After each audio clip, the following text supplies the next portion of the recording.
so that we may feel God's presence in us. In the name of the Father, and of the Son, and of the Holy Spirit. Amen.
To the Son, and to the Holy Spirit. As it was in the beginning, is now, and ever shall be, world without end. In the name of the Father, and of the Son, and of the Holy Spirit. Amen. Amen.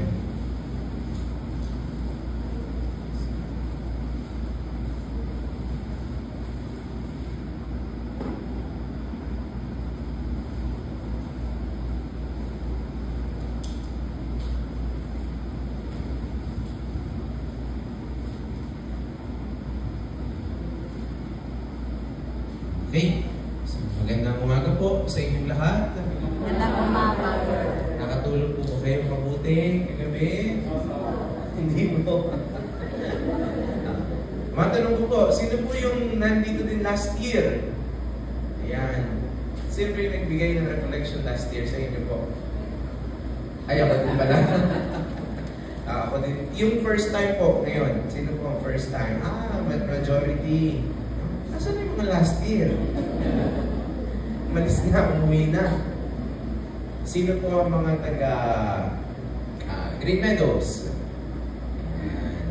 St. Ignatius? Ayan, dami na. Corinthians? Acropolis? Ano po ba? Ano ba?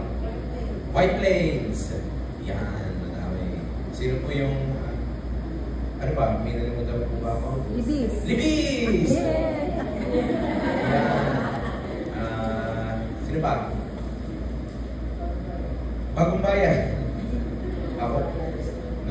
nagbigay yata ako ay nasa Bagong Bayan pa. Nasa ito ako sa San Roque nung ako ay deacon. So, yun. So, magkakasama po tayo ulit ngayon for this Lenten recollection. Actually, hindi na po Lent eh. Sa totoo lang. Kasi, ano na po ngayon, Holy Week na. So, nagtapos po ang Lenten